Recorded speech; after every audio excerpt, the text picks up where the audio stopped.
I want to bring in now Sam Mednick from the Associated Press live for us in Jerusalem tonight. Sam, what more can you tell us about the humanitarian assessment team visit this weekend and the current conditions at the hospital?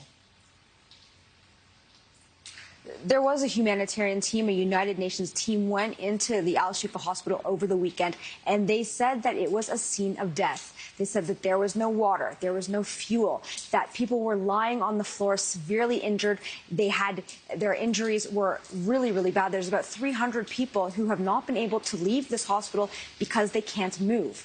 Now, they said about 2,500 people were able to evacuate from the hospital. They are going to other parts of Gaza, and that also included about 31 premature, severely sick babies who were able to move from the north of Gaza to the south, and they're supposed to move on to Egypt. Now, it was unclear if these babies were going to survive. Several of them had already died in the hospital because it had run out of fuel. There was no fuel for the incubators, which needed electricity. Israel is continuing with its raid on the Al-Shifa Hospital and is coming under increasing pressure to prove that is Hamas command and control center. In addition to those surveillance videos that you were talking about, it also said on Sunday that it found an underground 55-meter underground tunnel that's about 10 meters below the hospital, where it said there was a staircase as well as a bulletproof door and a fire hole that was used for snipers. But as Israel is continuing its raid on the hospital and continuing its offensive in Gaza, the humanitarian situation in general is just catastrophic.